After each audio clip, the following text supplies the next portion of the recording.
everybody can hear and everybody can see. Jazakumullah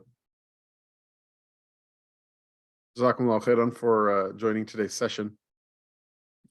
It is a great blessing that we've made it to the cusp of another month of Ramadan. It's also a great honor and privilege for me as well that it's work that I translated, I guess, in different bits and pieces over several years. I finally got the chance to be able to have it seen by an editor and to, do things like standardize the transliterations, make them, come in line with academic convention. And some of the pieces of the work that we're going to go through today, they really were from some of the first products of my study after having come back to America from my time overseas. And so it's good to be able to review them and to be able to clean them up a little bit. So the text that we're going to be reading from today, which I will screen share with everybody, and which will be available through IGI, Imam Ghazali Institute, in coordination with Ribat, which is my own organization that I work with directly, and that I administer my own projects through directly. That this text will be available, inshallah. So we'll just screen share it right now, and it will be available soon. We hope to have 2 sessions. So today's session is going to be somewhere between an hour and a half long, inshallah, and it will cover all of the things that we need to know going into Ramadan with regards to fasting, Taraweeh, moon sighting, etc. And then we'll have another session later in the month in which we go over all of the fiqh that pertains to the second half of Ramadan and to the Eid.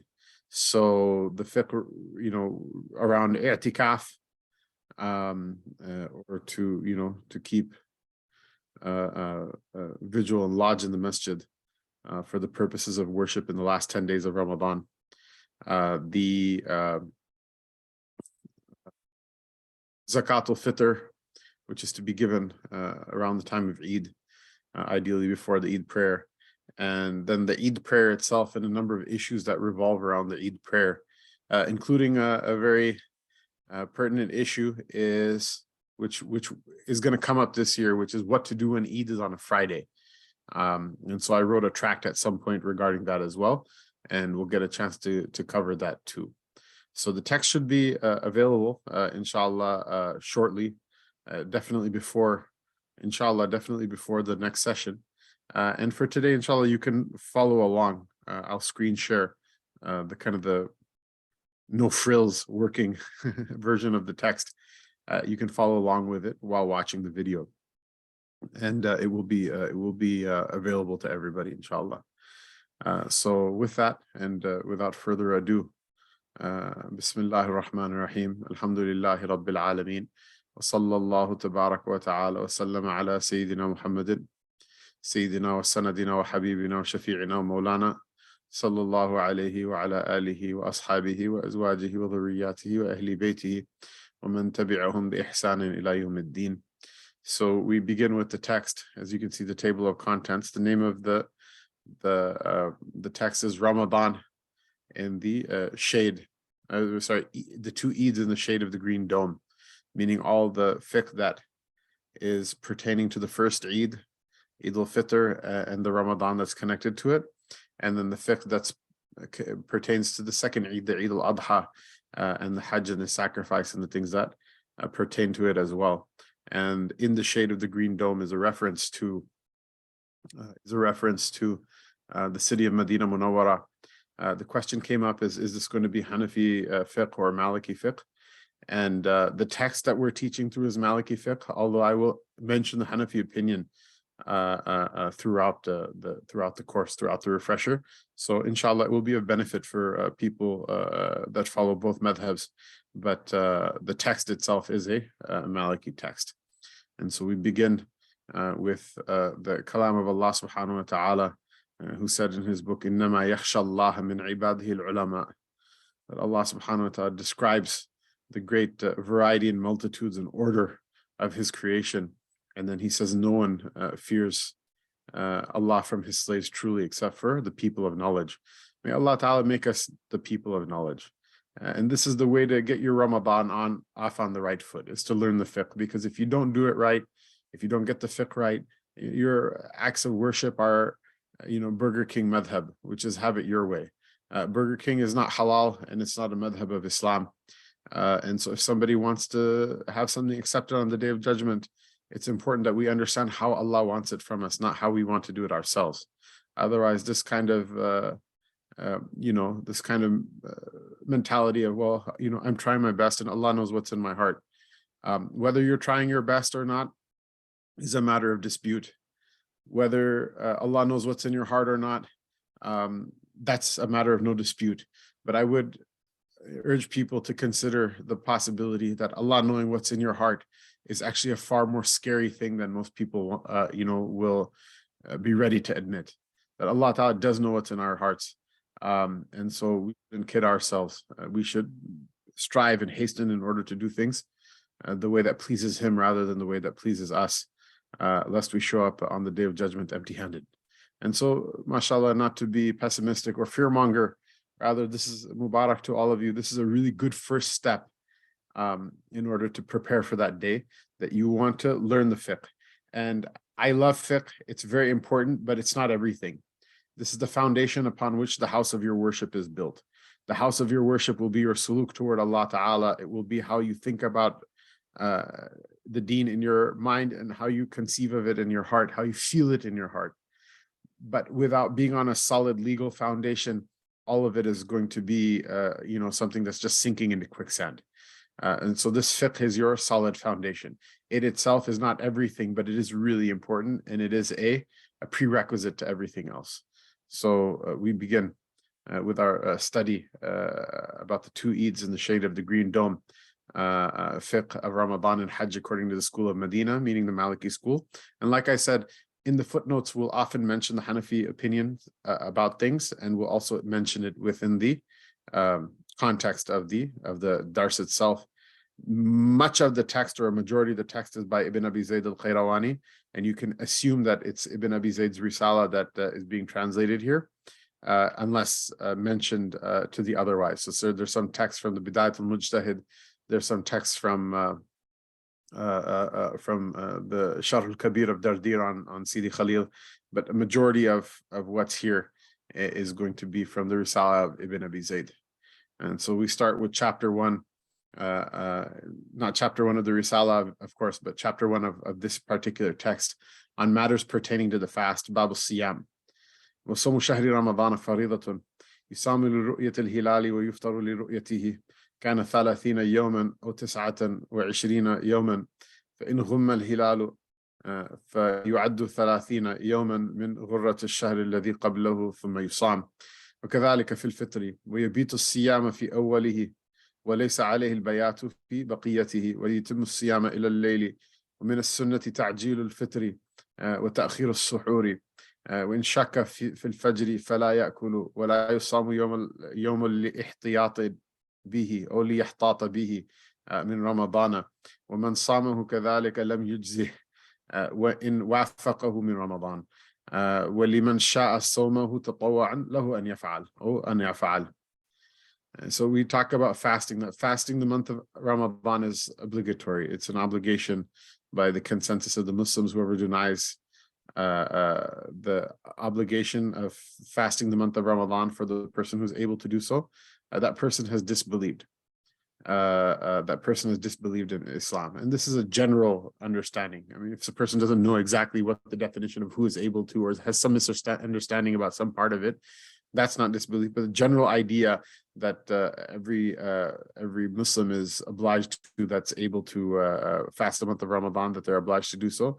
This part is ma'lum min ad-deen bil-darura. It's necessarily known part of the deen. So we continue. So Ramadan is to be fasted beginning with the sighting of the crescent moon of Ramadan. and ending with its sighting, meaning the crescent moon of Shawwal.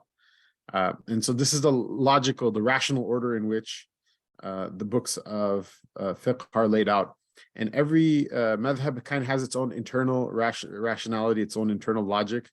And so Malik rahimahullah ta'ala, unlike the imams of the other madhahib, when he discussed fiqh of salat, instead of starting with the discussion regarding tahara, how to make wudu, because it's a prerequisite to be able to pray validly, he began his discussion with the times of the prayer, because if the prayer time doesn't come in, then there is no salat, and if there's no salat, there's no wudu. So in line with that, we have this discussion first with regards to when Ramadan starts. And so the legal occasion for Ramadan to start, the thing that triggers the beginning of Ramadan starting, is one of two things happening. One is after the completion of the 29th day of the month of Sha'ban, the month previous to Ramadan. If someone cites, or to be very precise, at least 2 upright witnesses cite the crescent moon for the month of Ramadan, if they bear testimony, valid testimony to that, then Ramadan starts. And likewise, after the completion of the 29th fast, if 2 upright witnesses bear testimony to the court that's accepted that they saw the moon of Shawwal, then Ramadan will end. If either of these things don't happen, then the previous month is said to extend for 30 days. Now, I know we have a number of communities that follow other methodologies with regards to the reckoning of the beginning of the month. And this discussion is a fiqh discussion. It's important for us to get the ilm, the knowledge, right first, then afterward deal with practical things. Because our practical solutions to our problems, if they're not built on the back of a sound theoretical understanding, it's confusion in the beginning, confusion in the end. So put aside, well, what does that mean, what I do in my community, for a moment? We'll answer those questions as well. By the way, I have a Telegram group. I answer questions by day and by night. Oftentimes my own family, mashallah, they marvel at the volume of questions and how I'm engaged in researching and giving answers to the questions. You can ask the questions later, inshallah. But right now, the most important thing is to understand, what does the Sharia say? There's a hadith of the Messenger of Allah sallallahu alaihi wasallam narrated in Bukhari, out of all books, so that a person doesn't need to have misgivings regarding its authenticity, in which the Messenger of Allah sallallahu alaihi wasallam said, "Nahnu ummatun ummiyatun," that we are a nation primarily composed of unlettered people. We are neither literate nor are we numerate. We're not people. The mass of our ummah is just simple people. We're not people who are necessarily experts in reading and writing, nor are we experts in mathematics and arithmetic. He said that shahru hakada wa hakada wa hakada wa hakada wa hakada wa hakada. And he said that a month is like this. And so he made gesture 10, 20, and then 29, or it's like this, 10, 20, 30. These are your 2 options. And the legal reason that Ramadan comes in is not that the new moon is born, but that the new moon is sighted by a human being. Because the new moon being born is an astronomical phenomenon that requires a great deal of calculation, whereas sighting the new moon is something that anybody, even an illiterate person, even an innumerate person, can reckon. So just like, for example, Fajr comes in when the crack of dawn occurs, it doesn't come in before that. Just like Maghrib comes in after the top of the disk of the sun dips below the horizon, it doesn't come in before that. Just like that, Ramadan comes in when the new moon is sighted, not when the new moon is born, but when the new moon is sighted. So if theoretically the entire country is filled with clouds, and everybody knows that the moon is behind the clouds, but nobody actually saw it, did Ramadan start the next day? No, it didn't. And so one of the things that's not, it's not mentioned in the text, but it's a question that comes up with people, is that classically there are 2 different opinions about how moon sighting is supposed to work. There is an opinion which we now refer to in our kind of English discussion of these things in America as global sighting, and then something referred to as local siting. The Hanafi and Maliki schools, both of them, originally preferred global siting. However, there's a context for that preference, which is that the entire ummah was united under one sovereign polity.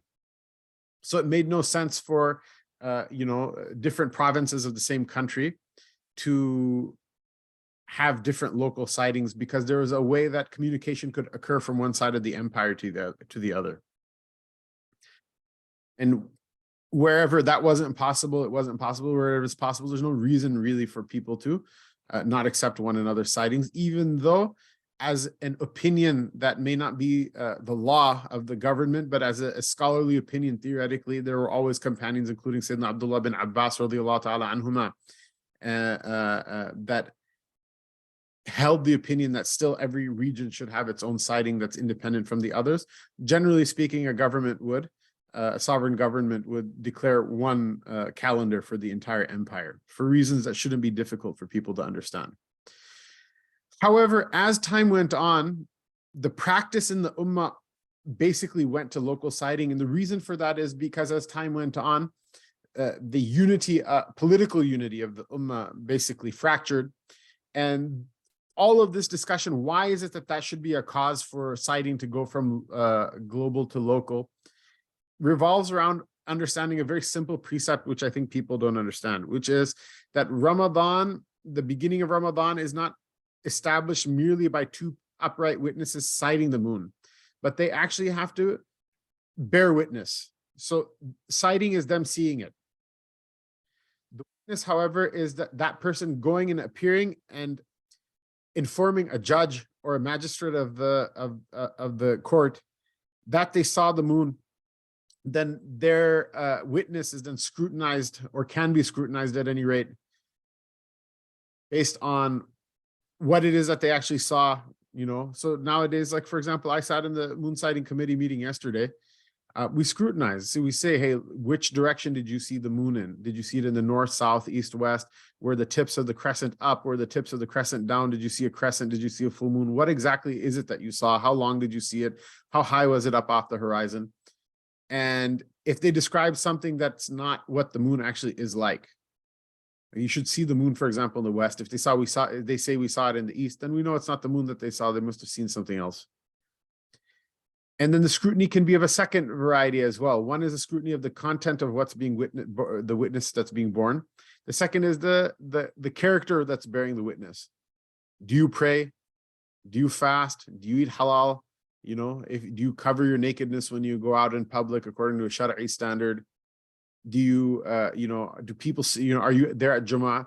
The judge has the right to then ask, who is it that give some reference for somebody that So if they know somebody, the imam of the masjid, who's a known person and a pious person, and the imam will vouch for that person's character, that means one thing. And if the imam vouches that this person is a shady character, we can't believe what they say, the witness can be dismissed even if the sighting is true. So what is the legal occasion for Ramadan starting?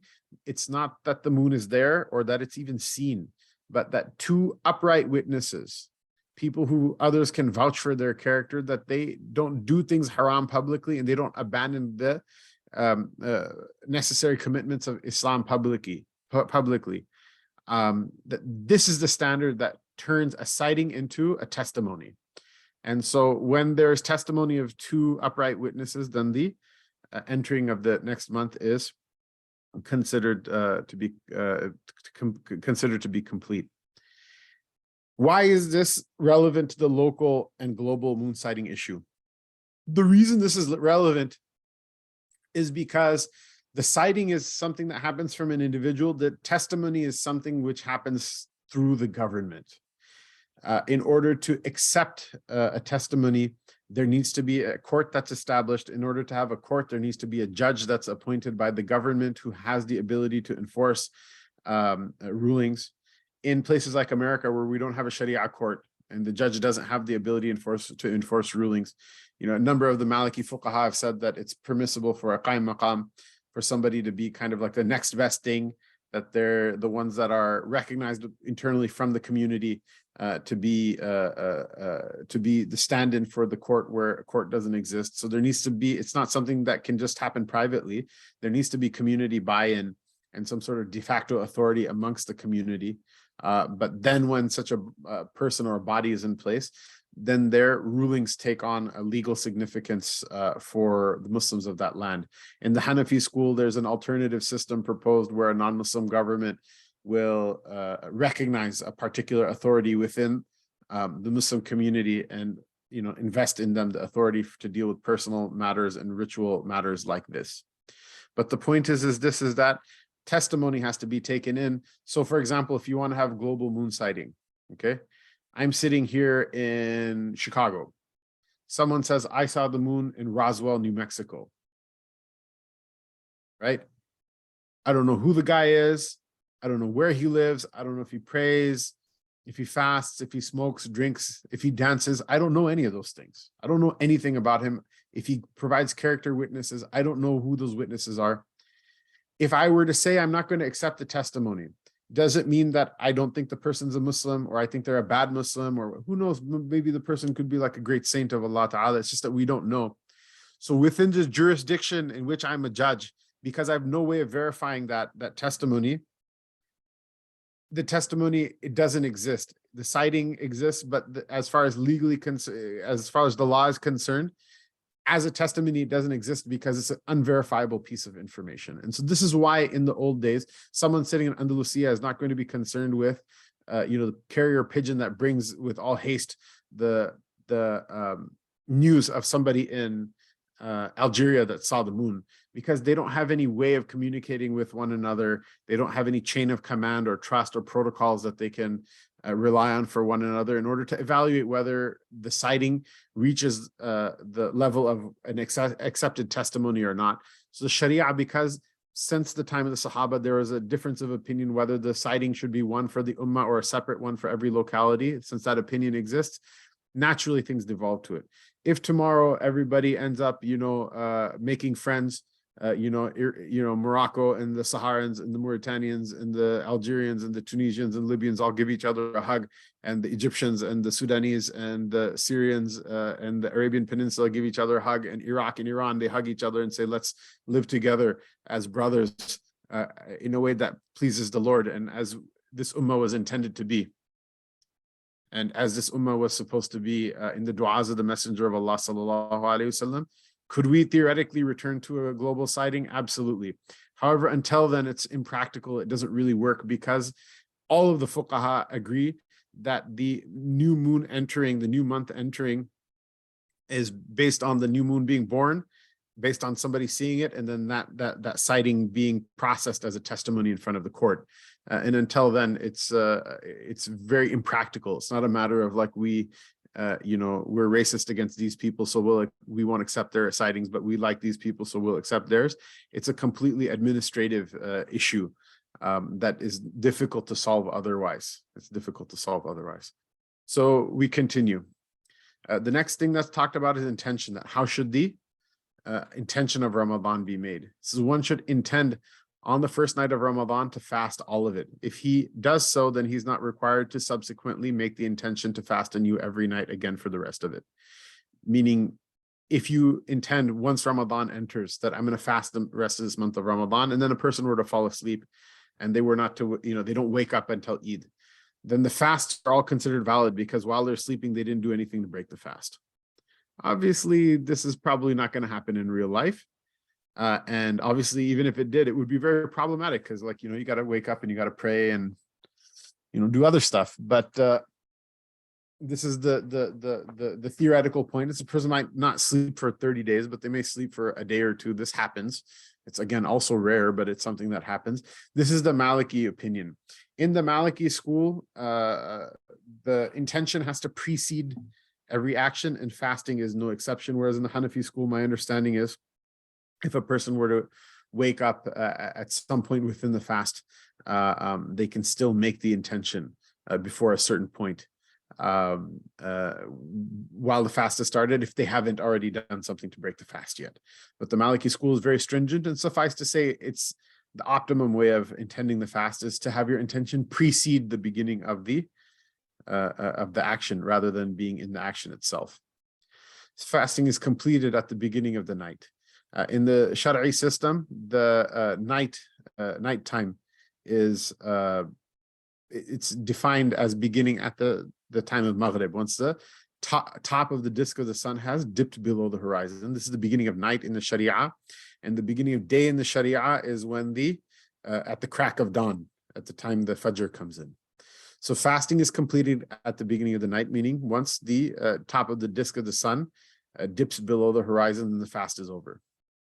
It is sunnah to hasten opening one's fast and to delay eating one's pre-dawn meal, after which he will commence his fast.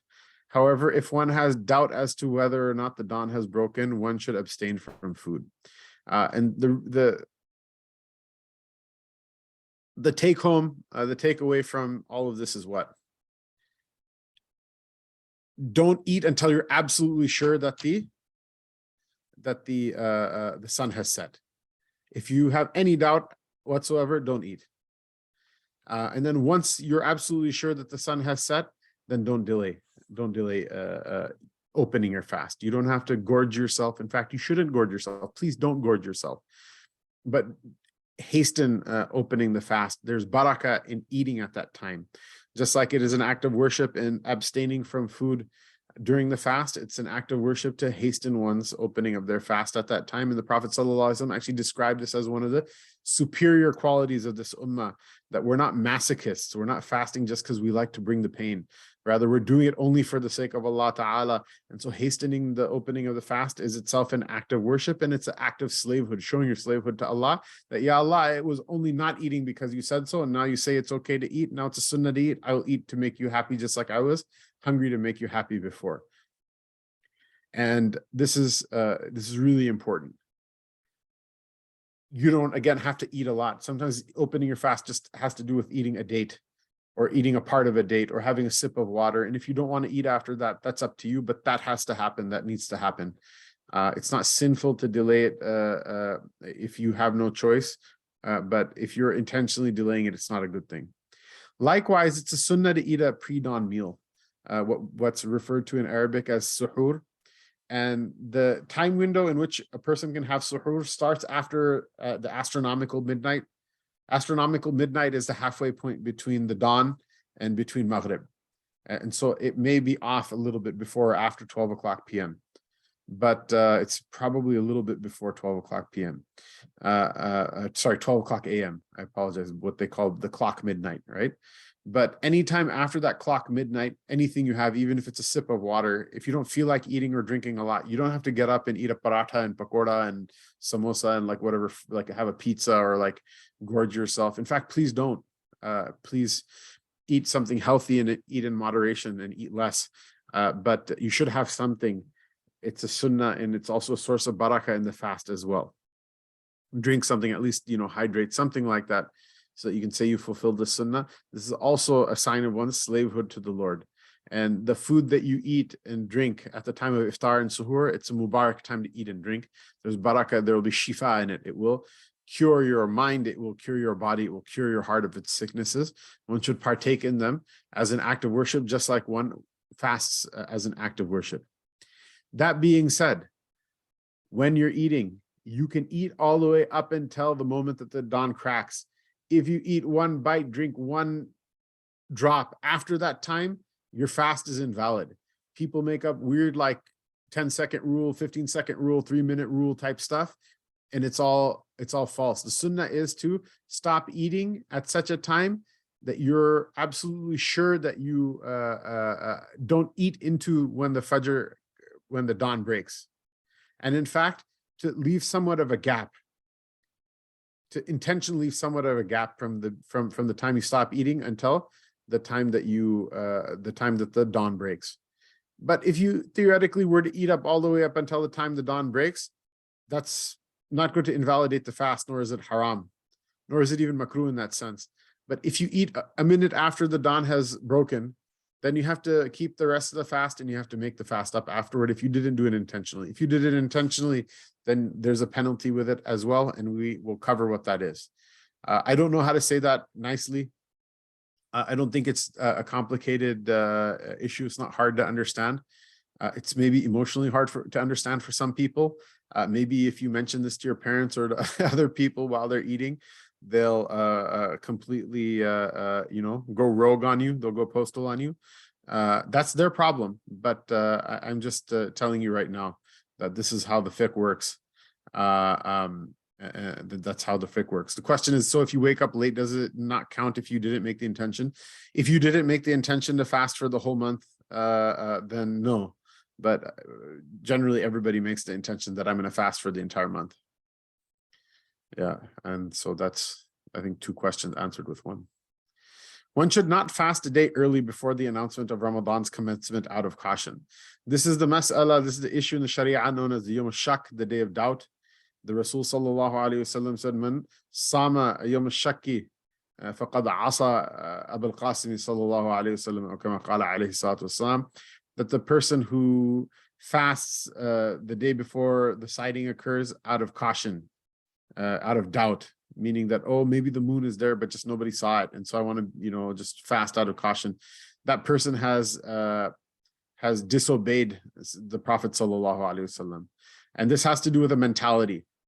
And what is the mentality? The mentality is that the Sharia is built on certainty; it's not built on doubts. So we ignore doubts. We don't let doubts prevail over us and ruin our lives. Rather, we base our decision making on certainty. And so the certainty is what? Is that if the testimony is not vetted and accepted by the court that the moon has been seen, then it's not Ramadan the day before. Such a fast will be invalid for the one who fasted it with such an intention. The person who's like, well, I'll fast just in case it was Ramadan. For that person, that fast is not valid. Even if later on it is discovered that that day was in actuality part of Ramadan. So imagine that happens, that a person fasts without having received news of the testimony being accepted on that day. And then like 15 days later, it turns out, no, actually testimony was there, but there was a communication error or gap or some mishap occurred. For that person, they still have to make that day up. Why? Because the certainty didn't reach them through a valid channel. Just the fact that they fasted on the day of doubt means that fast is invalid. And so they'll have to make it up anyway. So there's no point. You may as well just not fast that day. However, if one wishes to fast on that day with the intention of it being a voluntary fast, then that's permissible. The caveat here being, if you fasted that day with the intention of it being a voluntary fast, and then it turns out that day actually was Ramadan, you still have to make it up, because the intention of a voluntary fast will not suffice for an obligatory fast. But some people like fast on Mondays and Thursdays, or they fast every other day, or they fast because like every time something happens, or they had a vow or something like that. For those people that it's a normal routine to fast on that day, they're not fasting because they have doubt as to whether it's Ramadan or not. There's no harm in them fasting on that day. ومن أصبح فلم يأكل ولم يشرب ثم تبين له أن ذلك اليوم من رمضان لم يجزه وليمسك عن الأكل في بقيته ويقضيه. وإذا قدم المسافر مفطرا أو طهرت الحائض نهارا فلهما الأكل في بقية يومهما. ومن أفطر في تطوعه عامدا أو سافر فيه فأفطر لسفره فعليه القضاء، وإن أفطر ساهيا فلا قضاء عليه بخلاف الفريضة. ولا بأس بالسواك للصائم في جميع نهاره، ولا تكره الحجامة إلا خيفة التغرير. ومن ذرعه القيء في رمضان فلا قضاء عليه، وإن استقاء فقاء فعليه القضاء. If one wakes up one day and finds out that it is Ramadan that day, it will not suffice him as a valid fast, even if he hasn't eaten or drank anything till that point. So imagine the testimony is accepted, but the news of the testimony's acceptance doesn't reach your village or your place that you're in until like noontime.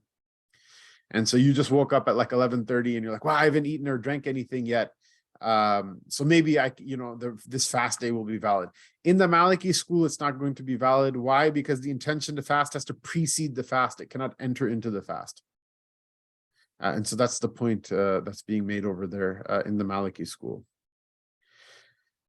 However, he is still obligated to abstain from eating or drinking for the rest of the day and later to make the fast up. Why is a person obligated to abstain from eating or drinking for the rest of the day? Because it is Ramadan and it is haram for a person to eat and drink in Ramadan during the day for those who are able. And so because of that, because the hurma, because the sacredness, the inviolability of the rest of the day, they're not allowed to do the things that break the fast. However, because they didn't fulfill the fast validly, they still have to make it up afterward.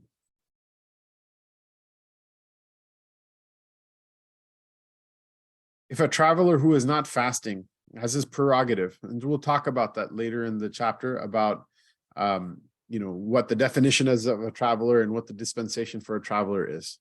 If a traveler who is not fasting should arrive back to his place of residence, or a woman in her menses should return to a state of ritual purity during a fast day, they are allowed to eat and drink for the rest of the day, in contrast to the case above. So we have three cases. One is a person who woke up and didn't make the intention to fast because they didn't know it was Ramadan. So they had a legal reason that allows them not to make the intention to fast on that day because they didn't know. And then case number two is a traveler who knew it was Ramadan, but they didn't make the intention to fast because the person who's traveling has the right to not fast while they're traveling. And the third case is a woman who was in menses, but her bleeding stopped during the fast day. Obviously, when you're in menses, not only do you have the right not to intend fasting, but to intend fasting isn't valid anyway. Case 2 and 3, the traveler who arrives home during the day of a fast, and the woman in menses who attains purity during the day of the fast. In case 2 and 3, they're allowed to eat for the rest of the day. They don't have to observe the sacredness or the inviolability of the rest of the day. Why? Because for them, from the beginning, they were not required to fast that day. Whereas in case 1, which is a person who the news just didn't reach him yet, that person didn't have a valid excuse not to fast that day. It's just that there's an impediment that prevented him from or her from receiving the information of the obligation on that day. So the traveler who returns from a trip, during the fast day, or the woman whose menses ends and she attains purity during the fast day, for them, there's no blame on them for eating or drinking for the rest of the day, as they didn't start the day fasting in the first place. And they had the valid dispensation from the law to do that, to wake up without the intention of fasting that day. If one intentionally breaks a voluntary fast or travels during a fast, then breaks the fast, they're obligated to make that fast up. So this is again a mas'ala of the Maliki school. Allah Ta'ala says in his book, "La tubtilu a'malakum," that don't invalidate your own deeds. Once you start a salat or once you start a fast, even if it's not obligatory, by starting it, it becomes obligatory for you. So if you break it in the middle, you're obliged to make it up. This is true of a voluntary fast. As for an obligatory fast, one has to make it up anyway just to fulfill the obligation.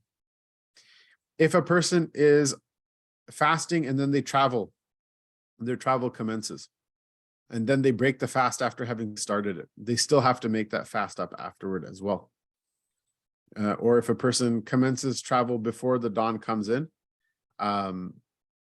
and they just don't fast that day, then they have the right not to fast that day, but they have to make the fast up.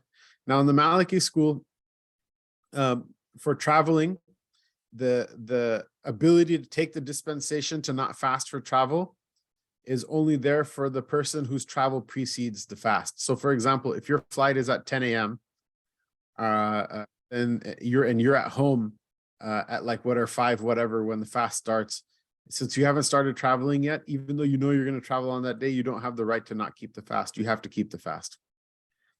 And the fact that you started it means you have to end it. If you start traveling, the only reason you can open the fast is if the fast is too difficult for you to keep. for the rest of the day, then you have the dispensation to break the fast. But in that sense, that's the same thing as to whether you're traveling or not. Whereas in the Hanafi school, a person has the right not to keep the intention to fast if they know that they're traveling on that day. In this matter, the Maliki school is actually quite a bit more stringent than the Hanafi school is. But at any rate, if a person were to intend not to fast that day, as long as they travel during that day, the only thing they have to do is make the fast up. They're not obliged to give the kafara, the expiation, which is an extra penalty for breaking the fast intentionally and without valid excuse. But we'll talk about that a little bit later. So one intentionally breaks a voluntary fast or travels during a fast and breaks the fast, they're obligated to make that fast up. If one forgetfully eats during a voluntary fast, they are not obligated to make that fast day up. If one does so during an obligatory fast, they are required to make it up. So this is another mas'ala that I find that people who are not familiar with the Maliki school find kind of jarring. And it's definitely a more stringent position that the Maliki school has than other schools, that if a person eats forgetfully during a voluntary fast and then they remember, oh my God, I'm fasting, what am I doing? Just stop eating and keep the rest of the fast day. And you don't have to make it up afterward. Whereas if that happens during an obligatory fast, that it's Ramadan, for example, and a person, this happened to me when I was a kid. Admittedly, it hasn't happened to me to my recollection as an adult. But, when I was in second grade, one time, I remember opening the fridge and drinking some water and grabbing, something with very bad adab. You're not supposed to eat and drink standing or walking around or whatever, just grabbing something in the fridge and eating it. And then all of a sudden I'm like, oh my God, I'm fasting. And so I walked over to the sink and spit out everything as much as I could. If this happens to an adult, if this happens, according to the Maliki school, you're required to keep the rest of the fast for that day because of the hurma, the sacredness of that day. However, you also have to make that fast up. Oftentimes people protest, they say, what's going on here? The hadith of the Prophet ﷺ is very clear that whoever eats or drinks during the fast forgetfully, then it's rizq, it's provision given to them from Allah. Malik rahimahullah ta'ala, this is part of his usuli, his principled approach to the law. He said, look, this hadith doesn't say that the fast is still valid. It just says that the thing that they ate and drank is provision from Allah ta'ala, which has no connection to whether the fast is valid or not. And it is a consolation that obviously it is provision from Allah ta'ala, even if it's not licit for a person, or even if the fast is not valid. And so his reasoning was this, is that if you want to say that the fast is still valid despite doing something that breaks the fast, you have to have a burden of explicitness or corroboration that's greater than just one single chain narrated hadith. That's itself, a person can make the argument that it alludes to the fast still being valid, but it's far from being explicit on this matter.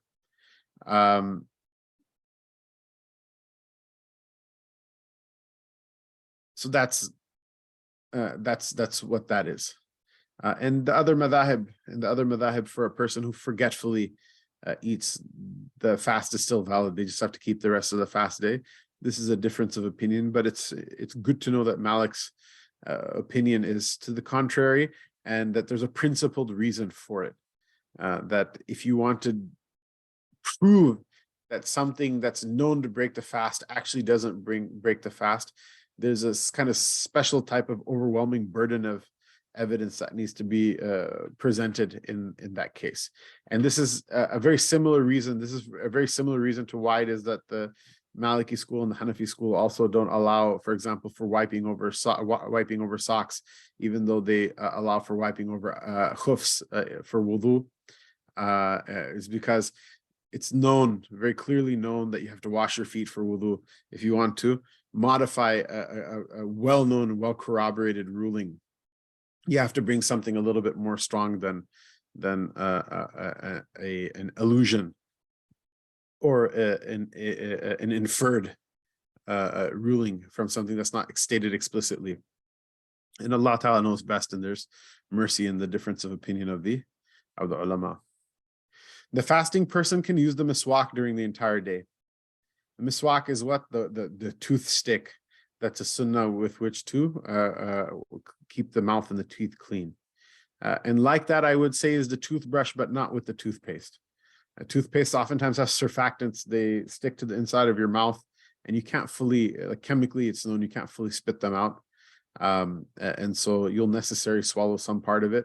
For that matter, even a flavored miswak a person cannot use, but if it's just a normal miswak, that much it's corroborated from the sunnah that a person may use that, and it's still a sunnah for them to use that as long as they're not afraid that they're going to swallow pieces of wood or whatever. But if they're confident that they can use it properly, then it's still a sunnah to use it for the entire day. There's no dislikedness. Like in the Shafi'i school, it's disliked to use it after midday. In the Maliki school, you can use it for the entire day and it's not disliked at all. Cupping is not disliked unless one fears weakness because of it. Cupping is what? Like bloodletting from particular pressure points in order to detoxify the circulatory system. There's nothing wrong with it except for if a person is afraid that the loss of blood will weaken them to the point where it endangers or jeopardizes their ability to keep the fast. And likewise, we'd make analogy to this to other things, medical things that may not break the fast, but that might jeopardize a person's ability to keep it. So I remember this is something people asked me a couple of years ago with regards to the COVID vaccine. And I'm not here to argue whether the vaccine is good, bad, or the other thing, but if someone's taking it anyway, some people have a very harsh reaction to it. So it's probably better for them not to do it during the fast day if they can somehow avoid it or not, or something like that, things like that will jeopardize your ability to keep the rest of the fast. And maybe it's better to take it after iftar or to take it at a time that it's not going to jeopardize your ability to keep the fast. And then it will be disliked to the degree to which it will subject the fast to jeopardy.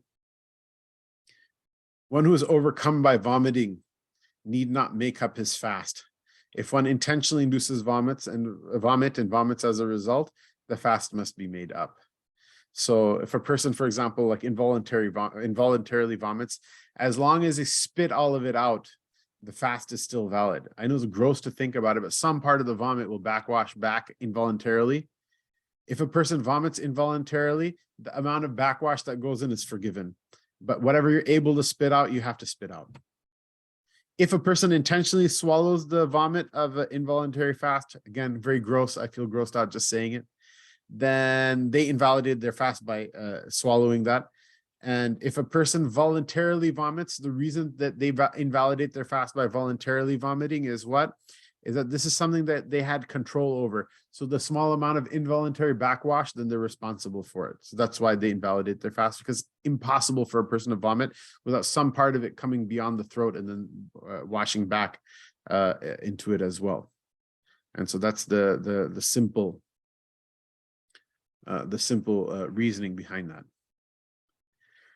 وإذا خافت الحامل على ما في بطنها أفطرت ولم تطعم وقد قيل تطعم وللمرضع إن خافت على ولدها ولم تجد من تستأجر له أو لم يقبل غيرها أن تفطر وتطعم ويستحب للشيخ الكبير إذا أفطر أن يطعم والإطعام في كله مد عن كل يوم يقضيه وكذلك يطعم من فرط في قضاء رمضان حتى دخل عليه رمضان آخر ولا صيام على الصبيان حتى يحتلم الغلام وتحيض الجارية وبالبلوغ لزمتهم أعمال الأبدان فريضة قال الله سبحانه وإذا بلغ الأطفال منكم الحلم فليستأذنوا.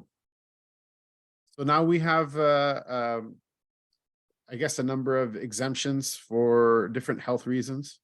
That if a pregnant woman fears for the child that she's carrying inside, she may break her fast. And if she does so, she need not feed the poor. This expression of feeding or feeding the poor, this is a particular, it refers to a particular monetary, I don't want to say penalty, but like liability.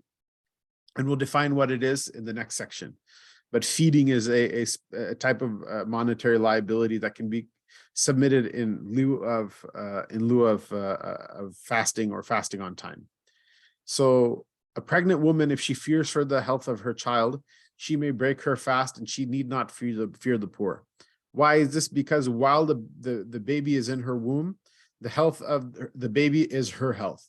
So just like a person who's afraid that fasting will cause them to be so sick that they'll pass out or they suffer some sort of harm or damage, just like that, a pregnant person is like that, exempted. It's said by some scholars that she must feed the poor in such a case, though. But that's the weaker opinion. The stronger opinion is if a woman fears for the health of the baby, she is allowed to not fast and she just has to make up the fast later. There's no other penalty or liability involved.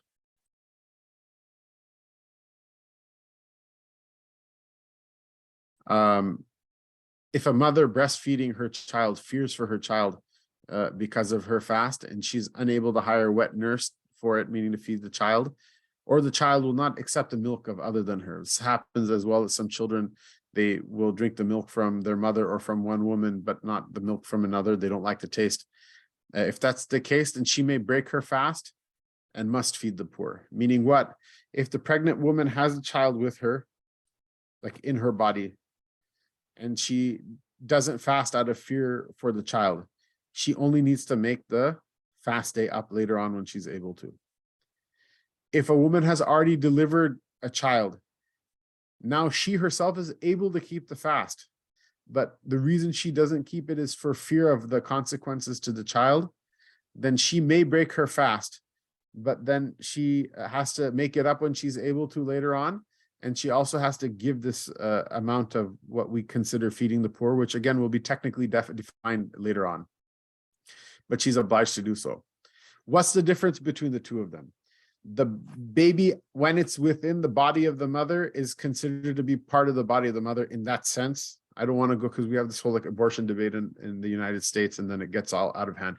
I'm not saying it in that context. I'm just saying for the purpose of fasting, that if the baby suffers health-wise, that suffering is going to then pull down the health of the mother. For that reason, it's the analogy of pregnant mother with the baby inside of her. That's the analogy of a sick person, a normal sick person. Whereas legally, there's a little bit of difference. Once the baby is born and the woman can fast and she can keep the fast, and it's not going to harm her necessarily to keep the fast. She can do it, but the harm is going to be to a third party. And so this added penalty is in recognition of the fact that the fast could have been kept in some sense, but the dispensation to not keep it is a recognition of the fact that even though she can keep the fast in some sense, she's allowed not to because of another greater benefit in the health of the child. And in lieu of the gap between these two different concepts, the woman who can afford it must feed the poor for every fast day that it is missed. A question came up because we're talking about pregnancy and things like that, about a woman who just delivered a baby. Postpartum bleeding has the same ruling as postnatal bleeding has the same ruling as menses. And so as long as a woman has blood is bleeding after delivery, she's not required to pray or fast. The prayers don't have to be made up, but the fasts do have to be made up. And the maximum length in the Hanafi school for postnatal bleeding is 40 days. And in the Maliki school, the maximum length is 60 days, after which it's considered to be chronic bleeding, and a woman can pray and fast and do the other things that a woman can do when her menses or bleeding is over. Recommended for the elderly who are unable to fast to feed the poor. The above mentioned feeding of the poor is to give 1 mud for each day that one is obliged to make up. So when we say the elderly here, we mean not just somebody who's old, but somebody who's unable to fast because of old age. And like them is somebody who's young, but is chronically not able to fast. Chronically means that they're never going to recover. They have a lifelong illness that will never allow them to fast without putting themselves into harm or jeopardy. For all of those people, that don't ever, they have given up hope to ever be able to make the fasts up, even when the days are short in the year. For all of those people, in lieu of the fast, it is recommended for them to give 1 mud, to feed the poor by giving 1 mud for each day that they have to make up. What is a mud? A mud is a volumetric measure, and it is equivalent to the 2 Mubarak cupped hands of the Messenger of Allah sallallahu alaihi wasallam, and it is equivalent to equivalent to 1 quarter of the zakat al-fitr that we pay on Eid, and it is payable in the Maliki school. It should be paid in food, in the staple crop of people. It should be paid in food. In the Hanafi madhab, it's allowed to give the monetary equivalents. In the Maliki madhab, a person should pay it in food. Now, I'm not a big mufti, but I would hope that if you ask the muftis, even the Maliki school, in recognition of the fact that this opinion does exist in a different school, and in recognition of the way the economy has changed now, that, you know, people who are about to get, you know, I don't know, evicted from their house because they can't pay rent, that those people, it's more beneficial to pay it in cash equivalent, and that a Maliki should be able to validly do so. But that's beyond my pay grade to say that definitively, but I'm just going to put that out there, and that a person shouldn't feel bad if they pay the cash equivalent of the feeding or the zakat al-fitr for that matter, because the issue is the same one for zakat al-fitr. But at any rate, the above mentioned feeding of the poor is to give 1 mud for each day that one is obliged to make up. And so why, first of all, what's the ruling of this? If a person isn't able to fast in the first place, then they're forgiven for not having to fast, so they don't have to feed. The feeding is only mulzam, it's only an obligation for, like, for example, a pregnant woman who is able to fast, or sorry, not a pregnant woman, because we said that she doesn't feed, but the woman who delivered a child and she's able to fast, but because of the breastfeeding and she doesn't want to harm the child, she doesn't keep the fast. She is obliged to give the mud for every day that she passes the fast, skips the fast in order to feed the baby, and she's obliged to make the day up. But the obligation to feed is only contingent on her being able to afford it, whereas the obligation to make the fast day up is contingent on her being able to fast ever again. Where most young mothers, you know, it's transitory. The difficulty going through breastfeeding, the difficulty of pregnancy is transitory. You get over it. If you don't get over it, it's forgiven. With the elderly or with the chronically ill, theoretically, they'll never be able to fast again. So fasting is not even wajib on them in the first place. It's not even an obligation on them in the first place. Therefore, the above mentioned feeding is for such people merely recommended. And in its recommendation is a mercy, because Ramadan is a time when the rahmat and the barakat that come down from the heavens, the mercy and the blessings that come down from the heavens onto the hearts of the believers is intensified. And so this is one of the wisdoms of why we fast. This is one of the wisdoms why we pray at nighttime. And this is one of the wisdoms why increase in charity is that all of these good deeds are like nets with which we catch the barakah and the rahmah, the blessing and the mercy of the Lord that comes down in these Mubarak times, these blessed times, and then bring them into our hearts. And so the people who have these chronic illnesses are at a distinct disadvantage during this time. Why? Because they have no net to catch that with, or they have a diminished amount of net to catch that with. So this is something that they can do that's not the same as fasting, but it will allow them to be able to also participate and partake in that increase in blessing and mercy from the Lord that comes down during this time. That's all it is. Otherwise, if a person will never be able to fast again, the fasting is not an obligation, and nor is the feeding an obligation. One who had fast days he was obliged to make up, yet allowed an entire year to pass without making them up, is obliged to feed a poor person for every fast day that he deferred in addition to having to make them up. So when you have to make up a fast day from the previous year, if you allowed an entire year to pass without making them up and you were able to make them up, then, for example, somebody missed like 2 days of Ramadan, and then an entire year passed until the next Ramadan came and they didn't make them up. Then they not only have to make those 2 fast days up, but for allowing a year to pass by without discharging that obligation that they could have done it at any time during that year, they have to do one feeding, one mud of sadaqah to the poor, of charity to the poor, in the fashion we described from before, for every day that they allowed to pass for another year. If a person didn't have the ability to make them up during that year, this happens, for example, women who are pregnant and breastfeeding one child after the other, perhaps they have several years of makeup fast that pile up, but they never really had a time that they could make them up. This doesn't apply to them. This only applies to those people who have the ability and the possibility of making it up, and they just didn't. Obviously, there will be some days in the year that a person cannot fast because of sickness or whatever, but if you have a significant amount of time in which it was possible to have made up the fast in the year, and you allow the makeup fast to pass for an entire year without making them up, then you're obliged to feed the poor one mud for every day that passed, that a year passed over without it being made up. Children are not obliged to fast until they become adults. That is described in the book as boys who reach nocturnal emission, girls who reach their menses, or in addition to that, there are other signs of reaching the age of maturity and majority.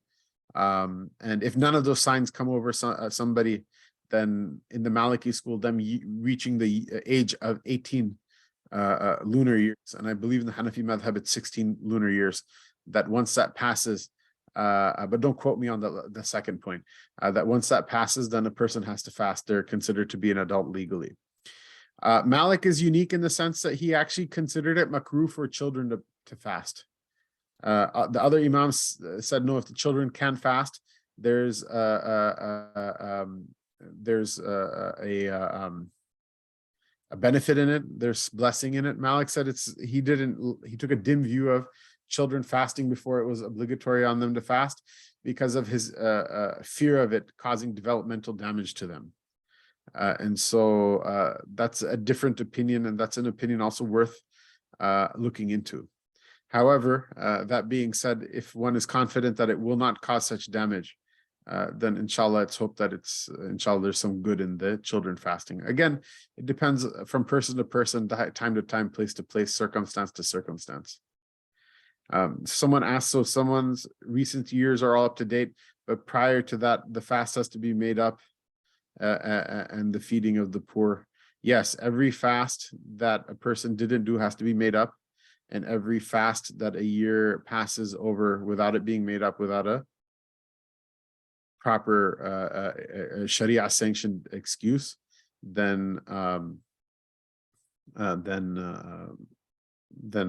person has to give a mud for every one of those.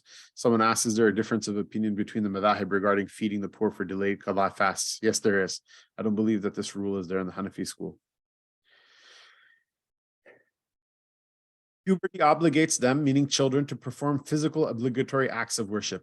Allah Most High said, when those amongst you who are children reach puberty, let them seek permission before entering the private quarters of others in Surah An-Nur.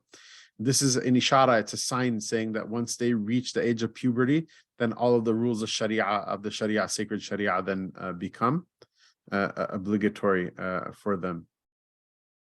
من أصبح جنبا ولم يتطهر أو امرأة حائض طهرت قبل الفجر فلم يغتسل إلا بعد الفجر أجزأهما صوم ذلك اليوم ولا يجوز الصيام يوم الفطر ولا يوم النحر ولا يصوم اليومين اللذين بعد يوم النحر إلا المتمتع الذي لا يجد هديا واليوم الرابع لا يصومه متطوع ويصومه من نذره أو من كان في صيام متتابع قبل ذلك ومن أفطر في نهار رمضان ناسيا فعليه القضاء فقط وكذلك من أفطر فيه لضرورة من مرض ومن سافر سفرا تقصر فيه الصلاة فله أن يفطر وإن لم تنله ضرورة وعليه القضاء والصوم أحب إلينا.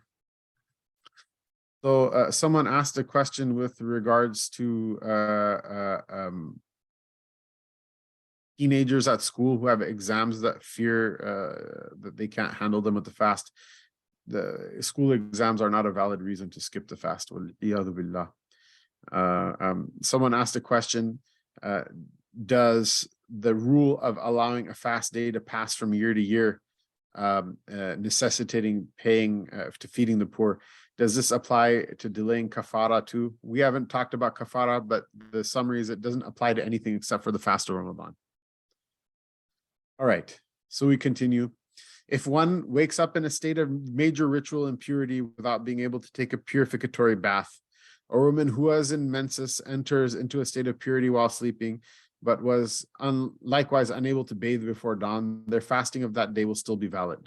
So for example, if a husband and wife make love to each other in the nighttime and they don't wake up until after the crack of dawn, just merely starting the fast in a state of major ritual impurity doesn't invalidate it. Obviously, if a person does the thing that puts them into the major ritual impurity after the crack of dawn, that will invalidate the fast. But if that thing happened at night and a person just wakes up in janaba, in major ritual impurity, that in and of itself doesn't affect the validity of the fast. Let them bathe, let them pray their fajr, and continue with their fast, go about their day, continuing with their fast. Fasting on the day of Eid al-Fitr is impermissible. It's haram, it's a sin, it's not a good thing. As is fasting on the day of Nahr, meaning Eid al-Adha, the day of immolation. One may not fast the 2 days after Eid al-Adha unless they're performing Hajj. They're actually in Hajj of Tamattu', or for that reason of Qiran, and they cannot find a sacrificial animal. So the story is that there are 3 different ways of making Hajj. The Hajj Ifrad is the Hajj, the Ihram of Hajj alone, in which case you don't have to fast or make a sacrifice. The second 2, the Hajj Tamattu' and Hajj of Qiran, in those 2, a person is obliged, in order for their Hajj to be complete, to either bring a sacrificial animal to Arafat and then sacrifice it in Mina, or to sacrifice it in Makkah Mukarramah and bring it in from outside the Haram. Or if they're not able to do so, then they have to fast 10 days, 3 days in Ihram from before Arafat, and then 7 days when they get back home. If a person is doing Tamattu or Qiran and they didn't fast up until Arafat, then for those people, the 2 days after the Eid al-Adha, they're obliged to fast them. And they're allowed to, but nobody else is even allowed to fast those days. A person should not fast those 2 days after the Eid al-Adha. And this is the one exception.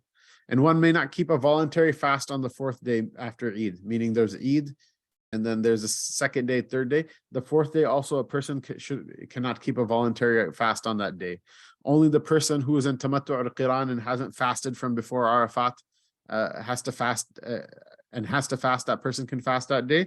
Or if a person has a different obligatory fast, like a continuous expiation, like the expiation of homicide, the expiation of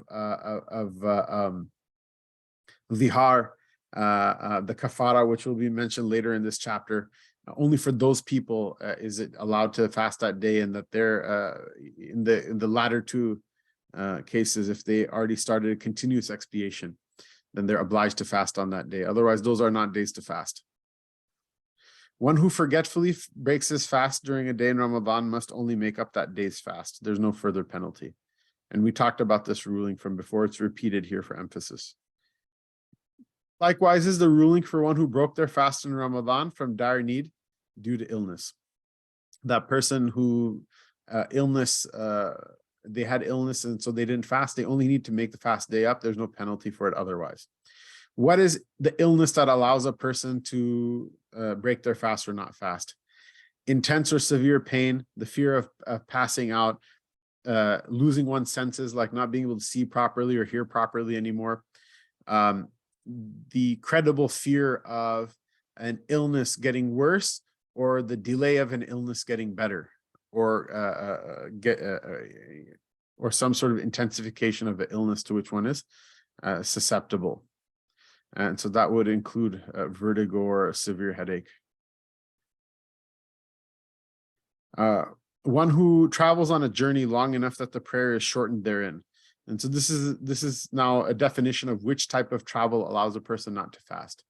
That it has to be that type of journey in which it becomes a sunnah to shorten one's prayer, which is a journey which is from door to door, longer than 28 miles, according to one opinion, and 48 miles, 27 miles according to one opinion, and 48 miles according to another opinion. Both opinions are strong opinions within the Maliki school. The 48-mile opinion is in line with the other madhahib as well. So one can take either of those. They're both strong opinions. And the journey must be from door to door, longer than that distance, either 27 or 48 miles. And a person must be outside of their city limits. So for example, even if a person is planning to travel 1,000 miles, the ruling of being a traveler only starts once a person crosses the boundary of their city and leaves their city that they're in. And so for people who don't live in cities, if you're a Bedouin who lives in a tent, then the ruling for being a traveler starts once you leave your encampment, and for a villager, once you leave your village, etc. One who travels on a journey long enough that the prayer is shortened therein is allowed not to fast during his journey, even if he doesn't face hardship sufficient to justify not fasting otherwise.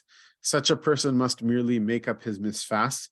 We prefer, however, that such a person keeps the fast while traveling if they're able to. وَأَن تَصُومُوا خَيْرٌ لَكُمْ. This is the text of the Quran that Allah Ta'ala mentions these dispensations for people not to fast, for a traveler. And he says then at the end, he says, وَأَن تَصُومُوا خَيْرٌ لَكُمْ. That for you to keep the fast anyway, if you're able to, it's better for you. That you'll get more blessing and mercy from having the net open during Ramadan than you will outside of Ramadan. But there's a legal dispensation recognizing that you might end up causing yourself a lot of harm by fasting. If it's going to harm you, if you're going to get so bent out of shape that that it's going to cause you harm while you're traveling, then in that case it's better not to fast. However, if you can handle it, it's better not to take the dispensation if you don't need to. And this is the same approach in the Hanafi school. My understanding is in some of the other schools, there are opinions that say that if Allah Ta'ala is giving you a rukhsah and He's giving you a dispensation, that it's good to take it, it's better to take it. But the Maliki and Hanafi schools say no, that if you're able to fast without it being an inordinate hardship, it's actually better for you to fast even if you don't have to because you're on a journey. And this is the text of the Quran. وَأَن تَصُومُوا خَيْرٌ لَكُمْ. And for you to fast is better for you. وَمَنْ سَافَرَ أَقَلَّ مِنْ أَرْبَعَةِ بُرُودٍ فَظَنَّ أَنَّ الْفِطْرَ مُبَاحٌ لَهُ فَأَفْطَرَ فَلَا كَفَّارَةَ عَلَيْهِ وعليه القضاء. أفطر متأولا عفوا فلا كفارة عليه، وإنما الكفارة على من أفطر متعمدا بأكل أو شرب أو جماع مع القضاء، والكفارة في ذلك إطعام 60 مسكينا لكل مسكين مد بمد النبي صلى الله عليه وسلم، فذلك أحب إلينا، وله أن يكفر بعتق رقبة أو صيام شهرين متتابعين، وليس على من أفطر في قضاء رمضان متعمدا كفارة، ومن أغمي عليه ليلا فأفاق بعد طلوع الفجر فعليه قضاء الصوم، ولا يقضي من الصلوات إلا ما أفاق في وقته. So we continue. As for one who travels less than 4 barids, meaning less than that distance that we mentioned, which is either 48 or 27 miles, and is under the incorrect impression that not fasting in such a case is permissible for him, such a person only needs to make up his missed fast, and they don't have any other expiation or penalty on top of that. And so the rule here is that ta'wil, there's ta'wil qarib and ta'wil ba'id. If a person misinterprets a rule, mistakenly thinking that they're allowed to not fast, but really it's just a mistake on their part, then that person only needs to make the fast up when they realize that they were wrong. But this is only for understandable misunderstandings, not for far-fetched misunderstandings. So for example, the example that they give in the fiqh books is somebody who travels a shorter distance than the distance required in order for them to not have to fast, and they didn't know. It was a confusion in their head. This is ta'wil qarib. This is excused. The person just needs to make up the fast later and not do it again. Versus somebody who has some other excuse. Like, for example, they're like, well, I know it's not permissible to, or it's permissible to not fast for someone who's sick. And I oftentimes get sick on a Tuesday and tomorrow is Tuesday. So I thought that I'm not going to fast. This is actually the example that they give in the books, like something that's far-fetched like that. This is considered to be just sophistry. And someone who does this not only has to make up the fast that they missed, but they have to give the kafara, the expiation for intentionally wasting the fast, which will be mentioned shortly. So Ibn Abi Zayd says, in fact, all of those who do not keep the fast under a false impression that they are not obligated to fast, they need only make up the fast they missed, and they don't need to perform the expiation. The expiation is only for those people who it's only for those people who intentionally fail to keep the fast or intentionally break the fast when they have no Sharia sanctioned excuse to break it. The expiation is obligatory on none other than those who break their fast intentionally through eating, drinking, or intercourse. And it is an obligation along with the makeup of the fast. So in the Shafi'i school, my understanding is that the kafara, the expiation, is only for a person who breaks the fast through the act of sexual intercourse. Whereas in the Hanafi and Maliki schools, if a person intentionally eats or drinks during a fast that they kept, that they started without any valid excuse, for that person, they have to give the expiation, the kafara as well, on top of making that fast day up. And in the Maliki school, unlike in the Hanafi school, if a person doesn't even make the intention to fast that day, whether they have an excuse or not, they just have to make that day up. Whereas in the Maliki school, if a person doesn't make the intention to fast on a day that they don't have a valid excuse not to fast, then that person also has to give the kafara. So in that sense, again, the Maliki school is more stringent than the other legal schools.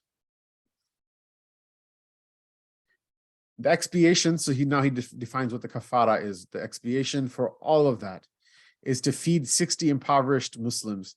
Each one receives a mud equivalent to the two blessed cupped hands of the Prophet ﷺ. This mode of expiation is preferred by us, meaning by the ulama. One may affect his expiation by manumitting a Muslim slave or by fasting 2 months continuously. So this is the order, is that the person who can afford to feed 60 poor people, indigent people. This doesn't mean like you call like 60 of your best friends to dinner or whatever. Rather, I mean, it might, I guess, if all of your best friends are so indigent that they have, they cannot make ends meet, then that could work. But if you have the means, then you have to find 60 of those people who are not making ends meet in a way that makes them eligible for the highest priority of eligibility for zakat, that you feed each of them a mud equivalent of food. So it's the same price for the it'am, but the it'am, the feeding of the poor, is only one, whereas the kafara is 60 times that. If a person can't do that, then they may free a Muslim slave. If a person can't do that, because there are not many Muslims that are enslaved anymore, alhamdulillah, then and only then is a person to be able to make up their penalty by fasting for 2 months continuously. So a fun fact, I don't think the fatwa of the madhab is on this opinion, but Yahya ibn Yahya al-Laythi, whose narration of the Muwatta of Imam Malik is the most widespread, he was actually from Andalus. He was actually a native of Spain, of the Iberian Peninsula, I should say. And so he went all the way from the Iberian Peninsula to Madinah Munawwara in order to learn from Imam Malik They say one day someone brought an elephant to Medina. Everybody had heard the Surah Al-Fil before, but no one had ever actually seen an elephant before. And so everybody skipped Dars that day. And the only person who came was Yahya bin Yahya. And so Imam Malik kind of like dryly asked him, aren't you going to go see the elephant too? He said, I came to learn ilm. I didn't come here to see like elephants. And so Malik was very pleased with his answer, and he made a lot of dua for him. And so at any rate, he's the one whose narration of the Muwatta of Imam Malik is most widespread. As a faqih, his opinion is not considered of the top tier of authority, but he is one of the students of Malik at any rate. When he went back to Andalusia, when he went back to Andalus, the Iberian Peninsula, he was the Qadi al-Jama'ah. He was like the Chief Justice of Andalus, which is interesting. Like one year when we went on Hajj, someone said, oh man, there were two guys speaking Spanish in the Baqi', and he was like kind of laughing as if it was something unexpected. I said, you loser. I said, they've been speaking Spanish, some dialect of Spanish in the Baqi' from centuries before even Urdu existed as a language. So don't think that it's something that should be so surprising. He went back, and the Amir of Andalus did something with his concubine, his slave girl, that breaks the fast in a really bad way. And so that person wrote him a fatwa saying, like, what do I do? How do I make up for this? And Imam Yahya bin Yahya, he actually said that you have to fast for 2 months continuously. So the Amir says, well, all the other Mufti Sahabs are saying that I can just, free a slave or pay a certain manumission.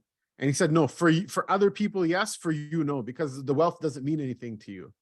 And so it's not even a penalty because of your like opulent wealth. You have to fast. You have to fast. So this is a small piece of like Muslim history and of the sacredness and the inviolability of the Sharia and of the fearlessness of the ulama in the face of political leadership. That this is what they used to say to them, lest the political elites lose respect for the sacredness of the Sharia, as sadly seems to be the case by many nowadays. But that's a non-standard opinion. The standard opinion is this: for most people who count dollars and cents, it is better to feed the poor first because they need it, and the money hurts us to give up. And if you can't do that, then it's better to free a slave because the slave benefits from it, and the monetary value is something that we are loath to give. And then afterward, if a person can't do any of those things, then nobody likes being hungry either. One who loses consciousness in the night and gains it again after the break of dawn must make up the fast day. The difference, unconscious, like being in a coma versus being asleep, is when you're asleep, you can voluntarily wake up during the sleep. And so it's not considered to be full unconsciousness. Whereas if you're fully unconsciousness, you're not able to sustain an intention for anything. So if you're like in a coma for or knocked out for part of the fast that you didn't make the intention for at the beginning of it, when you come back to, you have to make the rest of that fast up. You have to make that fast day up because you weren't able to keep the intention for the entire time of the fast.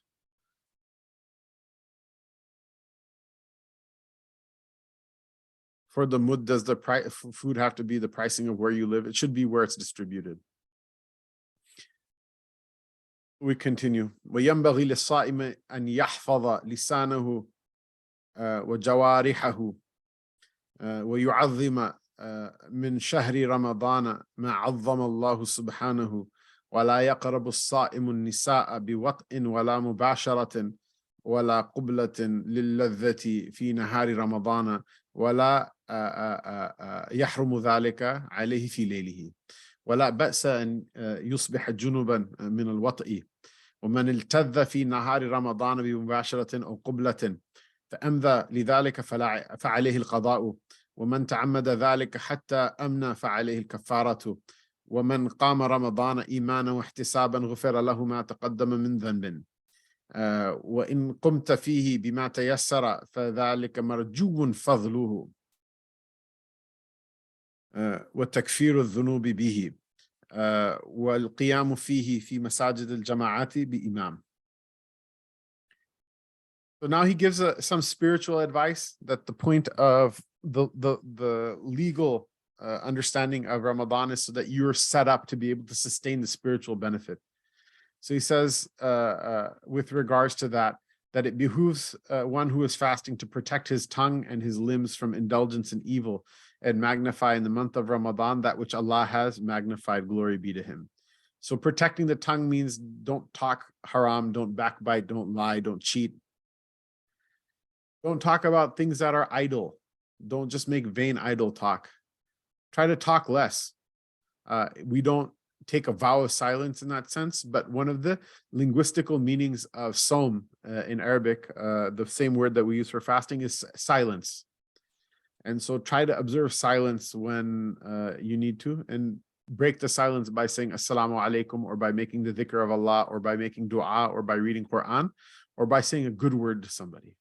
Otherwise, try to guard the tongue from haram or from idly flapping when there's no need to do so. Obviously, you walk into work and it's a meeting and they're like, hey, Mohammed, what's the numbers for the fourth quarter? And you're like, I'm fasting. What can I say?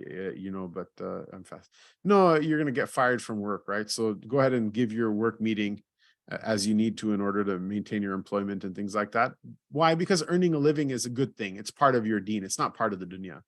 Putting a roof over your head and the head of your family members and loved ones or whatever, or if you're a teacher and you have to teach things or whatever, that's part of your deen. That's not part of your dunya. That's not part of your dunya. Your dunya is the thing that you're doing without remembering Allah Ta'ala. That's what the dunya is, or not for his sake. Once you've finished the deen and you've given the fourth quarter numbers and you kept your job and all that, then afterward, try to decrease, what it is that your tongue says, even from the halal, and try to eliminate what is there from the haram, and likewise all of the limbs. And try to magnify in the month of Ramadan that which Allah has magnified, glory be to him. Meaning, be preoccupied with the salat, be preoccupied with the zikr, be preoccupied with dua, be preoccupied with the acts of worship. And if you're tired from your acts of worship, then with knowledge and with good speech and with doing good by other people. Why? Because the more a person shows their slavehood, the wider the net is cast. The wider the net is cast, the more of the barakah and rahmah that a person will catch, which is the point of all of this. Otherwise, the Rasul sallallahu alaihi wasallam very explicitly said how many people are fasting and they get nothing from their fast except for hunger and thirst. Meaning what? Hunger and thirst are not the point. They're something you go through in order to get to the point, which is that the Lord should love you. You should love Allah. Allah Ta'ala should look inside of your heart, even if you're hungry and thirsty, while you're hungry and thirsty, and say, this is someone I love, because that heart loves him as well. That's the point. The point is not the hunger and thirst. The hunger and thirst is kind of a path that you get through to get to the destination itself. It's not a destination. If that's all you get, then that's really sad. One who is fasting should not approach women for the purpose of sexual intercourse, or bring one's body together with another for the purpose of pleasure, or kiss passionately during the first day of Ramadan. The phrasing obviously is not politically correct. Because it's written from a different culture and a different time and different place. Ibn Abi Zayd and the great mashayikh of the tradition are not misogynists that hate women, or as some of the kids say, they're not meninists. Rather, the reason that they phrase these things this way is because the dominant quality of virtue that was seen in women, that's there in men and that men need to have as well, but that was exemplified in women, was haya, was modesty and bashfulness. And so the mention of a woman going to a man for her sexual pleasure is considered to be too much, but it's understood that the ruling applies both ways from the context, from those people who understood that cultural context, and now you understand it as well. So whether it be a man going to a woman or a woman going to a man, and even more so than for same-sex attraction, because those don't have a halal outlet in the Sharia. But whoever is fasting, but there are people like that are Muslims and they also fast. So they should also know that this is even, that it's not permissible with the heterosexual attraction. And so it's even more impermissible with the with something that the Sharia doesn't sanction. The one who is fasting should not approach women for the purpose of sexual intercourse, or to bring bodies together with one another for purpose of pleasure, or kiss passionately during the fast day of Ramadan. So people say, can you kiss your wife, or can you kiss your children? Obviously, you don't kiss your children that way. So that type of kiss is permissible. But a kiss that a man would share with his wife, or a woman would share with her husband, that she would never share with her children, or he would never share with his children, that type of kissing, in 1,000 years, if a person is of sound constitution, that type of kissing is the one that's haram. So if it's just like, just kiss someone on the cheek or on the forehead, and bye-bye, honey, have a good day at school, that type of kiss is fine even between husband and wife. If a person is doubtful as to whether it's going to be that or something else, then a person should avoid it altogether. However, all of these things we mentioned are not forbidden or even makruh or even disliked during the night, meaning once the fast is open, go ahead and whatever lawful licit desires husband and wife have with one another, let them fulfill them, inshallah, with Allah Ta'ala's blessing. The companions, radiallahu anhum, it was like, the beginning when Ramadan was legislated, it was ambiguous to them. They assumed that somehow it's not right to do it at night, but since there was no explicit commandment toward it, there was a kind of a tension that some people would do that, but they would feel bad about it afterward. So Allah Ta'ala revealed it in the Quran that there's no harm and there's no blame on you for fulfilling these permissible desires during the night when the fast is over. Likewise, there's no harm to the validity of one's fast for one to wake up in a state of major ritual impurity from sexual intercourse. If husband and wife made love during the night and they wake up that way, the fast is still valid. That is what it is. Who engaged in seeking pleasure whilst fasting by bringing one's body together with another, or by passionately kissing, and consequently emits pre-ejaculate fluid, must make up that fast day. So if a person subjects themselves to someone of the opposite gender, or to someone of sexual desire of them, voluntarily, by purposely imagining or fantasizing about that, or by purposely looking at such a person, or by purposely having physical contact when they could have kept themselves separate, and they do so until some discharge comes out, that fast has to be made up. The rest of the fast day has to be kept anyway because of the sacredness of the day, but that fast has to be made up. This is a ruling of the Maliki school. I don't think it's a ruling of the Hanafi school. A person who intentionally, after that point, keeps proceeding as such until ejaculation or orgasm occurs, that person has to make up that fast day, and also then they have to give the expiation. They have to give the kafara. Why? Because they purposely broke the fast of Ramadan.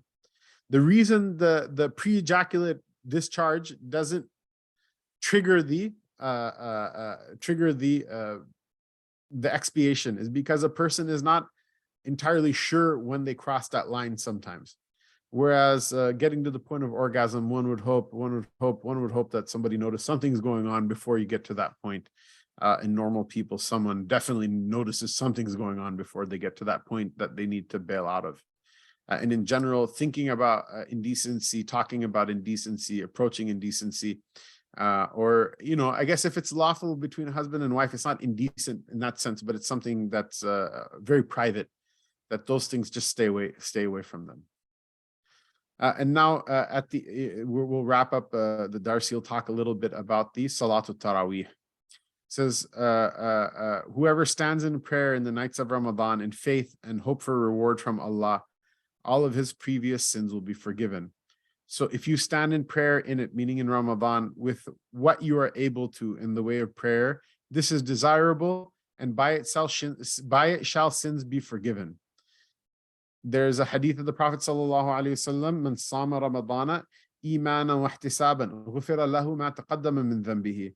Whoever fasts the month of Ramadan in faith in Allah Ta'ala and hope for reward from him, that person, because of this act, all the sins that came from before will be expiated.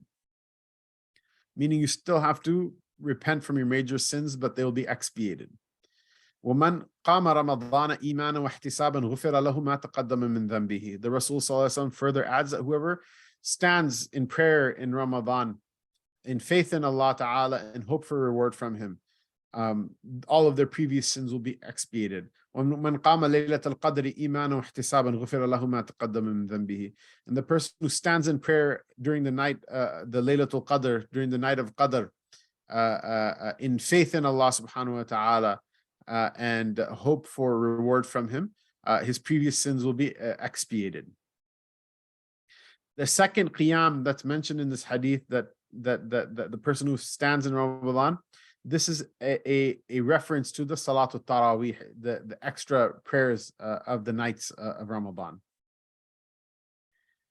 So if you stand in Ramadan with whatever you're able to in the way of prayer, this is desirable. So he's saying desirable to say it's not fard, but it's desirable. In the Hanafi madhab, it's a sunnah mu'akkada. In the Maliki madhab, it's a regular sunnah. And by it shall sins be forgiven. Such a standing in prayer is to be in the mosques where the people gather together and to be prayed behind an imam.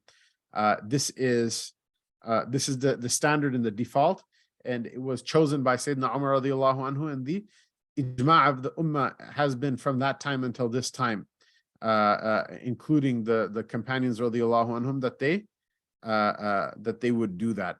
And that is the default ruling without any, if the normal ruling without any other exceptional circumstances. ومن شاء قام في بيته وهو أحسن لمن قويت نيته وحده.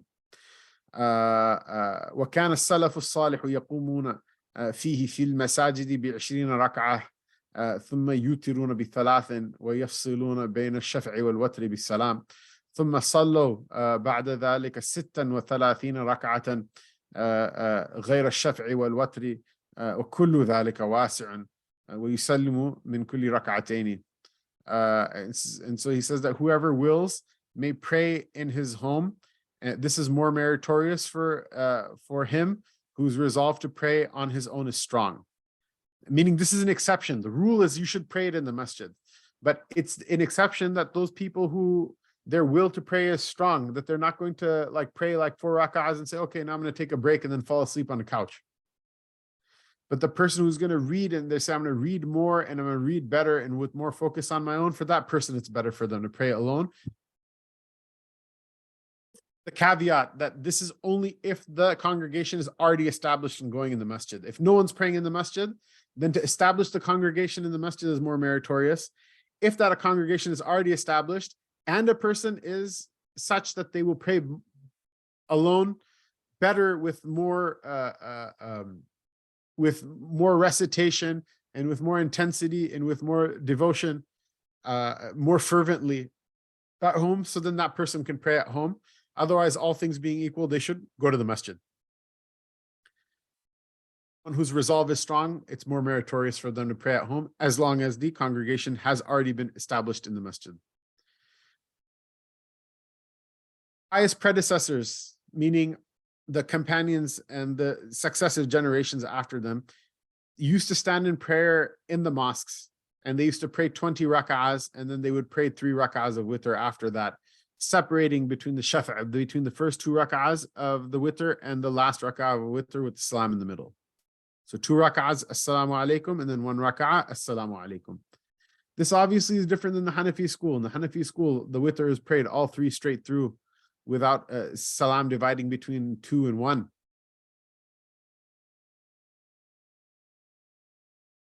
But in the Maliki school, praying the most correct position is that you pray 2 rak'ahs and then you pray 1 rak'ah separately. To my knowledge, the congregation of Taraweeh, according to all 4 madhabs, is 20 rak'ahs. I've heard it from a great number of ulama who I trust them in regards to their deen, and I've never read anything to the contrary. In this sense, the proof of it is what is the companions radiallahu anhum. It starts from Sayyidina Umar radiallahu anhu, and nobody objected to it afterward, and nobody had an amal contrary to it.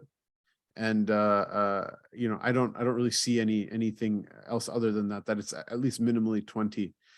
The reason, it says, in an age after them, they began praying 36 rak'ah, other than the shafa' wal witr, and there's leeway for one to follow either practice. The reason that they prayed 36 later on in Madinah Munawwara, that's listed in the books of the Malikis, is because the Taraweeh in those days used to be very long. They used to pray not just one juz in the night, they used to pray 2, 3. They used to pray until the time of suhoor. Sometimes they would be so engrossed in their taraweeh that the adhan of fajr would be called and they didn't know that the night was over. They would miss their suhoor because they loved and they were nourished more by their prayer than they were nourished by food. And imagine how beautiful of a people those must have been, that this is something that happened and they're not boasting or showing off. The reason that they upped it from 20 to 36 is because when you pray for that long, each rak'ah becomes very, very long.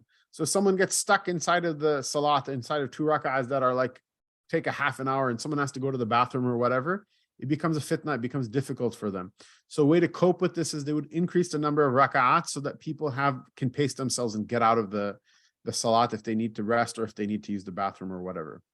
As for the explanation I've heard from a number of scholars, that the reason that they prayed 36 in Madinah Munawwara is because the people of Makkah Mukarramah would make tawaf after every 4. And so if you add 2 for every 4, it makes 20 into 36. I've not heard this from any of the old sources of the madhab. The only place, the earliest source that I've been able to trace this, that's a Maliki source, is Baji. And most Maliki sources don't even bother mentioning it. And Baji is relatively late. So I don't know that this is authentic, and Allah Ta'ala knows best. But at any rate, Umar bin Abdul Aziz, the Khalifa Rashid, who Malik had a great respect for his opinion, he decreed that it should be 36 rak'ahs, just so that the people don't get stuck in a very long prayer that they can't exit if they have to use the bathroom or if they need to rest. At any rate, each pair of rak'at are punctuated by salams. And then finally, he ends the chapter with this hadith. He says, قالت عائشة رضي الله تعالى عنها ما زاد رسول الله صلى الله عليه وسلم في رمضان ولا في غيره على 12 ركعة بعدها الوتر. He mentions the hadith. Aisha, may Allah be pleased with her, narrates that the Messenger of Allah sallallahu alaihi wasallam never prayed more than 12 rak'ahs plus 1 rak'ah of witr, neither in nor out of Ramadan. And so this hadith here is mentioned not as an opinion with regards to Taraweeh, but it is a description of the night prayer of the Prophet ﷺ, of the tahajjud of the Prophet ﷺ. And the two were separate. Sayyidina Umar radiallahu anhu is narrated in the Muwatta that he saw the congregation of people praying Taraweeh, and he says, how wonderful is this thing that we got together? And he says, wallahi, the prayer that the people are sleeping through is greater than the prayer that the people are reading. Meaning what? That the tahajjud has even more reward than the Taraweeh. So he separates between them. And so to say that Aisha radiallahu anha, she separates. The greatest and easiest, simplest proof that a person can see that this is not talking about the Taraweeh is what? She said, the Messenger of Allah sallallahu alaihi wasallam never prayed more than 12 rak'ahs plus 1 rak'ah of witr, neither in nor out of Ramadan. Do you pray Taraweeh out of Ramadan? No. So the thing that he did in and out of Ramadan equally, it's obviously not the Taraweeh. It's not the special prayer of Ramadan. And Allah Ta'ala knows best. Wa sallallahu ta'ala ala rasulihi sayyidina Muhammadin wa ala alihi wa sahbihi ajma'in. We have a question, a couple of questions here. Isn't it better to make up my missed fard prayers or to do my Taraweeh prayers? It is better to make up your missed fard prayers than to do any of the non-obligatory prayers. If a person has make-up prayers, the fatwa of the madhab of Imam Malik is that other than your witr prayer, there's no non-fard prayer you should do. You should just make up prayers. In the Hanafi madhab, there's a different approach that a person should pray their sunnahs, sunnah mu'akkadas as well. So there's some leniency between them. But I'll tell you this, whether or not it's a sin to pray Taraweeh if you have make-up prayers left, the amount of reward, if you are doing it for yourself, then do it for yourself. If you're doing it for the reward from Allah Ta'ala, the amount of reward you'll get from making up 4 rak'ahs of a missed prayer is much greater than you will from several nights of Taraweeh put together. And Allah Ta'ala knows best. And you can make jam'a between them. Maybe you can make a bunch of make-up prayers and then pray the Taraweeh as well if your gharad, your niyyah is to just hear the Quran. And Allah knows best. Next question, was Umar bin Abdul Aziz alive when Imam Malik was alive? it seems to me that he either passed before Imam Malik's birth, or Imam Malik was very young at the time he passed. And I think it's actually the former, not the latter. However, because Umar bin Abdul Aziz was the governor of Medina at some point, and he was a great scholar, he is considered to be a great representative of the madhab of Ahlul Medina that Imam Malik was the compiler of. He wasn't the originator of, he was the compiler of. So he's considered an authoritative source of Maliki Fiqh, for Maliki Fiqh, I should say. Please forgive us, I missed the part where people always say Sunnah is 8 rak'ah, Taraweeh, not 20. No, nobody says that from the old ulama. This is all an innovation that happened in the later times. And again, this hadith being mentioned the way it is a very clear indication of that. That the Nabi sallallahu alaihi wasallam, that his tahajjud was always 8, was always never more than 12 rak'ah total. So that would make 10 rak'ahs of Taraweeh and 3 rak'ahs of Witr, if a person were to look at it as Taraweeh. So that even doesn't become 8, first of all. Second of all, the mention is made that this is how he would pray in Ramadan and outside of Ramadan. And so the fact that it's the same in and outside Ramadan means that it's not Taraweeh at all, as well as for the reason I mentioned from the qawl of Sayyidina Umar radiallahu anhu in the Muwatta of Imam Malik. So barakallahu fikum. Inshallah, we will adjourn for today, and we'll have one more session later in the month of Ramadan to talk about the fiqh of i'tikaf and zakat al-fitr and the salat al-eidain. Otherwise, Allah ta'ala reward you all. And jazakumullahu khairan wa sallallahu ta'ala ala rasulihi sayyidina Muhammad wa ala alihi wa sahbihi ajma'in. Barakallahu fikum. Wassalamu alaikum wa rahmatullahi wa barakatuh.